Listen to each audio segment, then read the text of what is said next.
They called my yacht unauthorized. They wrote it like a parking violation on a windshield. Cold, impersonal, dismissive. I wasn't even back in town for 10 minutes when I smelled it. Burnt diesel carries a very specific scent, especially when mixed with shredded fiberglass and salt water. It's the smell of destruction, and it hit me full in the chest the moment I stepped out of my truck. For half a second, I thought a boat fire must have happened, a fuel leak, an accident. But then I heard the grinding, a low mechanical roar, the kind hydraulic claws make when they chew through hardened composite hulls. The sound had rhythm. Bite, lift, crush, release, bite again. I froze. My yacht, my home, my last connection to my late wife Sarah, was being fed into a demolition barge's shredder like scrap. I remember blinking, trying to make the scene make sense. There were workers in reflective vests, shouting to each other over the roar. There were neighbors standing on the docks, hands cupped over their mouths. And there was my boat, or what was left of her. Splintered teak, mangled stainless steel rails, and white fiberglass dust floating on the water like expensive snow. For a moment, my body refused to move. My mind did this weird thing where it tried to tell me this wasn't real, that maybe this was someone else's vessel, someone else's tragedy. But the blue canvas cover that Sarah had chosen, the custom radar arch I installed by hand, the wind chimes she hung from the cockpit rail, they were all there, now twisted and sinking. My wife used to sit on that deck every sunrise with a mug of coffee, her laughter drifting across the water, and now a demolition claw ripped that memory apart without hesitation. Then I saw her, Brenda Hutchinson. She stood on the dock like she owned the entire coastline. Clipboard in hand, sunglasses on even though the sun was behind the clouds, manicured smile like she'd been waiting her whole life for a moment to enforce something, anything, on someone. She didn't look at my face, didn't acknowledge the grief that must have been visible from miles away. She simply tapped her clipboard with the tip of her pen, as if that explained everything. "Marcus," she said, voice dripping in false sympathy, "I'm afraid your vessel was found to be moored in violation of community regulations, unauthorized, unsafe, out of compliance. The HOA voted to remove it, voted." She might as well have said, "We destroyed your life because we felt like it." I stared at her. My throat was tight, my heart hammered, but not in panic, in something colder, something heavier. "That boat wasn't unauthorized," I said, my voice barely steady. Brenda raised one eyebrow like I was a toddler misunderstanding nap time. "Marcus, I understand you're upset, but the decision was final. The paperwork clearly outlined the violation." I almost laughed. Clearly outlined? The paperwork taped to the piling next to me looked like it had been printed on someone's home inkjet. Wrong county seal. Incorrect statute numbers. A signature that belonged to no one with an official position. But here's the thing. I didn't argue. I didn't plead. I didn't shout the truth that she had no authority here. None. Zero. The HOA didn't own the marina, didn't control the slips, didn't manage the waterfront. She didn't know she had just demolished property belonging not to a renter, not to a tenant, but to the actual owner of the entire marina. My marina. Every slip. Every dock. Every walkway she strutted on. Every piling her precious HOA claimed control over. It all belonged to me, but I didn't say that, not yet. Because while Brenda smirked and quoted imaginary subsections from imaginary rules, I took out my phone and began photographing everything. The demolition barge, the equipment, the workers, the fake paperwork, the HOA violation signs improperly placed on privately owned docks. Sarah used to tell me, "Give people like that enough rope, honey. They'll do all the heavy lifting themselves."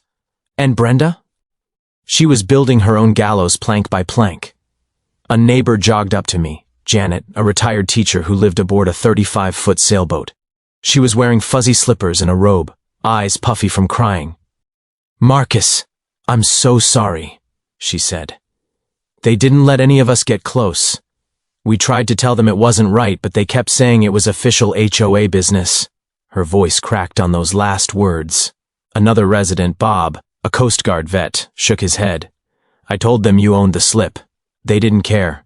They said you didn't have valid paperwork." That line stung, not because it was true, but because it confirmed the thought crystallizing in my mind. Brenda knew exactly what she was doing. She wasn't confused. She wasn't misguided. She was deliberately asserting power she didn't have. Why? That answer came later. For now, I breathed deep, trying to control the anger creeping up my spine. Losing Sarah had been the worst pain of my life. The yacht had been my sanctuary. Watching it ripped apart piece by piece felt like losing her again. But I didn't break. I didn't shout. I didn't let anger control the moment.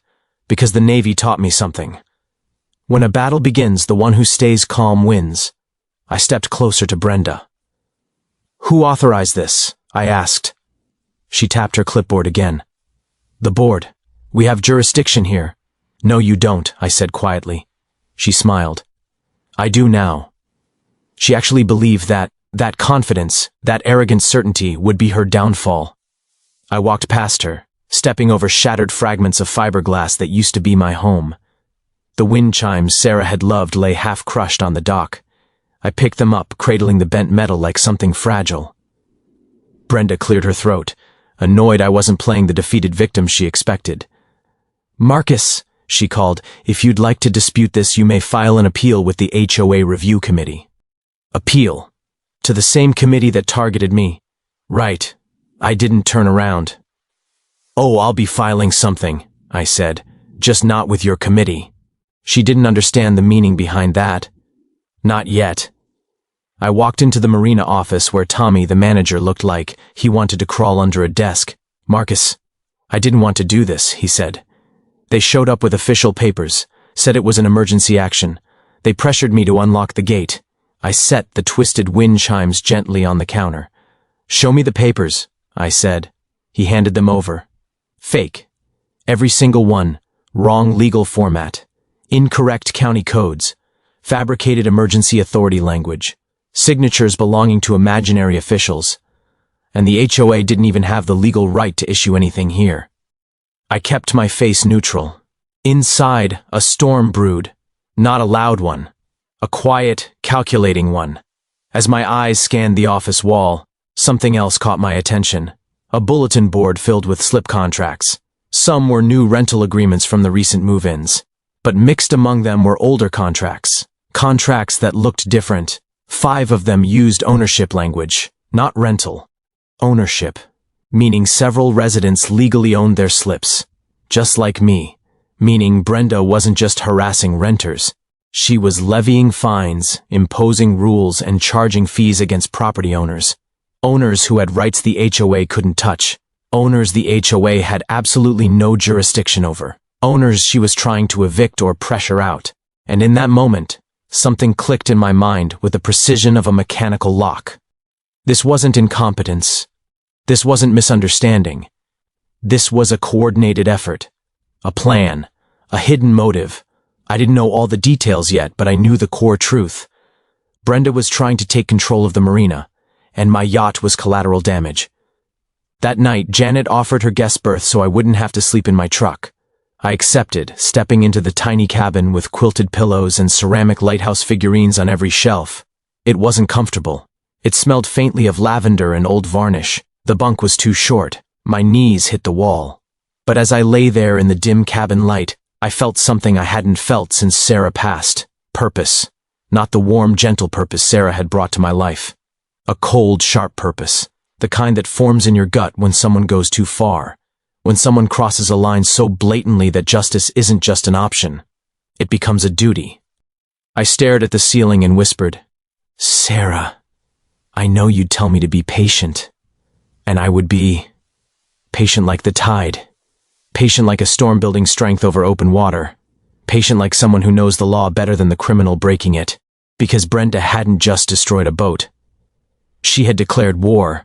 And she had no idea she'd picked a fight with the one person she absolutely should have left alone.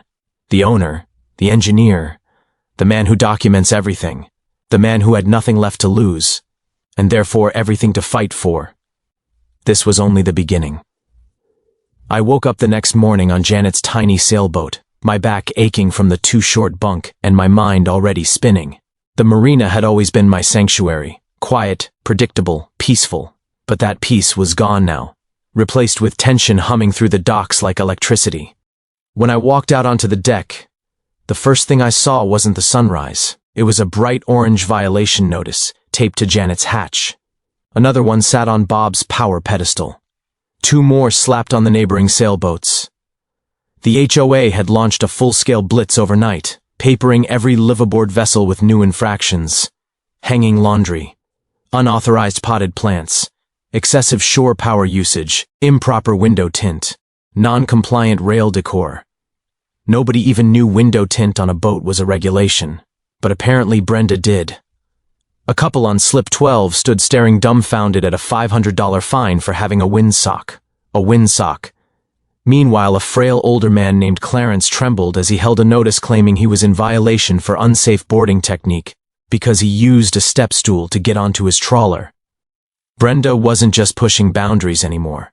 She had ripped them out of the ground. I leaned against a piling, taking a slow breath, watching the chaos grow. Residents were getting angry, but underneath the anger was fear. That was Brenda's specialty, weaponizing fear so people gave up and left. But fear can be documented, fear can be measured, and fear can be presented to federal investigators. Janet handed me a mug of coffee. It's like she's trying to get rid of every one of us. She is, I said quietly, and she's not doing it alone. She frowned. What do you mean? I didn't answer yet, not fully, because speculation wasn't enough. I wanted evidence, hard evidence, the kind that survives courtrooms and investigations, the kind that leaves no room for interpretation. But the pattern was already emerging. This wasn't HOA overreach. This was preparation.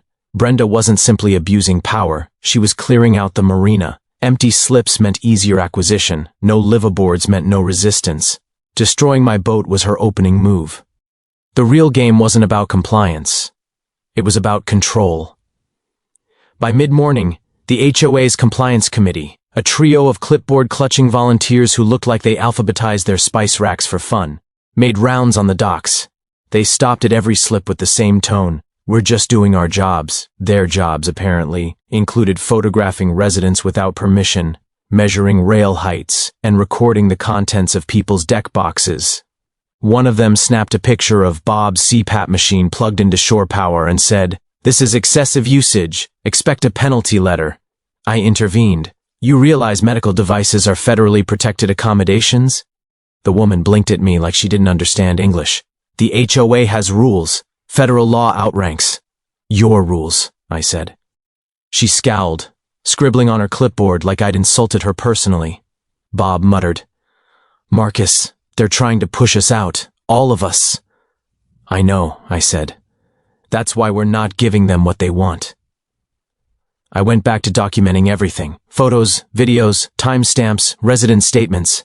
Every harassing action was more rope Brenda provided for herself. Around noon, the access code started failing. Janet tried her keypad code, denied. Bob tried his, denied. Clarence, denied. Everyone I tested, denied. But when one of Brenda's board members approached the gate, her code worked instantly. This wasn't a malfunction. This was exclusion. Targeted, intentional, illegal. I recorded every attempt, every denial, every working code from HOA allies. Then I called my attorney, Sarah Reagan. She listened quietly as I described the growing list of abuses. Her first words, "Marcus, this is starting to look like a civil rights case, not an HOA dispute." "Good," I said. "Because she's not stopping." Sarah continued, "Document everything. Don't confront her directly yet. The deeper she digs herself, the louder the charges will echo. Letting Brenda bury herself. That was the entire strategy. Still, I didn't expect what came next. Late that evening, I returned from grabbing sandwiches for the group. The Marina felt different, quieter, like someone had turned the volume down. I walked down the dock and noticed 3 things immediately. Brand new surveillance cameras, mounted high on poles recently installed, all pointed at our slips. Not the entrance, not the walkways, just the boats belonging to the residents she considered problems. Targeted surveillance of specific people without notice or consent. I pulled out my phone, recording the angle, position, zoom, coverage. This was a goldmine of violations, privacy breaches, harassment, evidence tampering. I smiled a little to myself. Brenda thought these cameras were weapons. She didn't realize they were evidence. At sunset, we held an emergency meeting on Janet's sailboat. The group sat shoulder to shoulder, knees touching, heads bowed over stacks of violation letters and photos. Frank, the retired detective, examined some documents with a magnifying glass he always carried like it was an extension of his eyeballs. "This isn't incompetence," he said, tapping one fake citation. "This is intentional. They didn't even try to make the signatures match real officials." Bob slammed a stack of papers onto the table. "And the financials don't add up. They're billing us for things that don't exist." "What do you mean?" I asked. He opened a spreadsheet he'd created. "They charge each resident $380 a month for marina oversight and maintenance. But I checked with the actual maintenance contractors. The payments don't match their invoices. Someone else is getting paid." He tapped a line item highlighted in red. "Sunset Marine Consulting. Registered at Brenda's home address. That's where the money's going." A hush fell over the cabin. Janet whispered, "She's using HOA fees to pay herself." "Not just that," Bob said. "She's double billing. The HOA pays the real contractors, then they pay her fake consulting company for the same work. Double billing. Embezzlement. Fraud." I leaned back, absorbing every detail. My mind was already assembling the puzzle pieces, forming a picture so clear it might as well have been printed on a billboard. I said, "She's trying to drain HOA funds while prepping the marina for sale." Everyone stared at me. Janet spoke first. "Sale? What sale?" I looked at her. "The development company. She's working with them." Frank nodded slowly. "That would make sense. She's eliminating residents to show the property as vacant, a clean slate for developers." Janet's eyes widened. "But she can't sell the marina." "No," I said, "she can't." And that was the beautiful part. She had been orchestrating illegal operations on property she didn't own. But she didn't know that yet. The next morning I decided to test a theory. I walked toward the marina gate. Before I even reached it, a temporary security guard, provided by Brenda's brother-in-law's company, stepped in front of me. "Name?" he asked. "Marcus Steinberg." He checked a list. His expression changed. "You're on the restricted access list." "This is my marina," I said. He shrugged. "I just follow orders." I lifted my phone and recorded the entire exchange. He stiffened. "Hey, don't record me." "You're denying a property owner access to his property," I said. "This is evidence." His jaw tightened, but he stepped aside. "Policy," he muttered. I walked away with the video, another violation documented. Later that afternoon, Brenda unleashed her next tactic. Certified letters arrived for every resident who'd supported me. Warning letters, threats, cease and desist notices, claims that housing non-residents would lead to fines and possible eviction. She didn't know my lawyer was already informed. She also didn't know I had spent the morning at the county courthouse reviewing the marina's original 1990s development plans. I found zoning records proving the HOA had no jurisdiction over the waterfront. None. Zero. The marina was designated mixed-use commercial. The HOA had authority over condos, nothing more. A clerk whispered to me, "This happens more often than you'd think. HOAs love overreaching." Not like this, I thought. This was beyond overreach. This was systematic harassment, premeditated fraud, and property theft. That evening, after I returned to Janet's boat, she handed me a thick envelope. The HOA's newest threat. It accused her of harboring an unauthorized individual for letting me stay aboard her vessel. She stared at me, face pale. "They're charging me $500 a day." I took the letter gently. "You're not paying a penny." "I'll handle this." "Marcus, I can't let you carry all this." "You're not carrying it," I said. "They are." While the residents grew more frightened, Brenda grew bolder. Confidence is a dangerous fuel. It makes people reckless. She began escorting groups of prospective buyers around the marina, showing them empty slips and boasting about full conversion opportunities.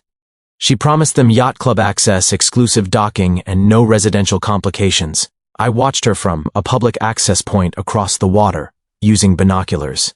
It was surreal watching her pitch amenities from property she had no right to sell. She gestured dramatically like she was advertising a luxury resort, not the site of an ongoing illegal scheme. That night, the information flow intensified. Jennifer, the journalist, Sent me a message. You'll want to see this. Attached was a scan of a state record showing Brenda's real estate license had been suspended years ago for misappropriation of client funds. She was selling Marina access without a license, another federal charge. Jennifer also sent recordings from a frustrated HOA board member she'd interviewed. The board member admitted Brenda insisted the Marina fell under HOA emergency authority, a claim Jennifer traced to a falsified document Brenda had filed with the county. She hadn't just lied. She had created fake legal jurisdiction. That was the moment federal agencies perked up.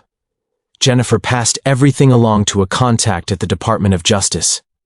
The DOJ connected with the IRS. The IRS looped in the postal inspectors because of the mailed violations. And the postal inspectors contacted the Civil Rights Division. What Brenda had started as a petty power move had become a multi-agency criminal investigation. But she didn't know any of this yet. Because while she escalated harassment, forged documents, and created new rules, I quietly recorded, cataloged, and filed everything into neat digital folders named Exhibits, Evidence, Financial Fraud, and Criminal Conduct.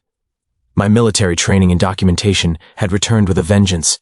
It was Frank who delivered the next bombshell. He'd set up his personal surveillance system to watch the Marina office after the break-in. One morning he called me over.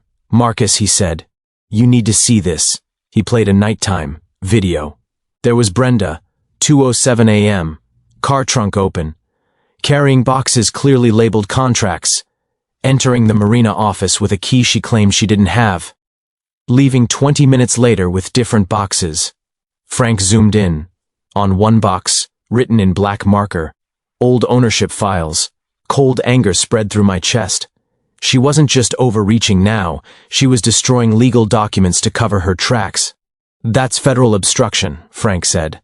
"And she did it on my property," I replied softly. We stared at the screen in silence. She had no idea how badly she had just damaged herself. The next day I received another call, this time from my lawyer. "Marcus," she said, "postal inspectors are formally opening a case. So is the DOJ. And the IRS. The big players are listening now." I closed my eyes, exhaling. Sarah had always said patience was a virtue. Brenda thought patience was weakness, but she was about to learn the difference. Because every violation she issued, every letter she mailed, every illegal lockout, every false claim, every overpriced fee, every fabricated rule, was another shovel of dirt she threw onto her own empire. And I was just watching, documenting, waiting. The trap was almost ready. She was almost finished burying herself. And she didn't even realize she had already stepped into the center of the net. The quarterly HOA meeting was coming. The meeting where she planned to finalize her fraudulent Marina sale. The meeting she wanted to use as her coronation. She had no idea federal agents would be waiting. No idea the residents had united. No idea the evidence was airtight. No idea the owner, the real owner, was done being patient. War wasn't coming. It had already started.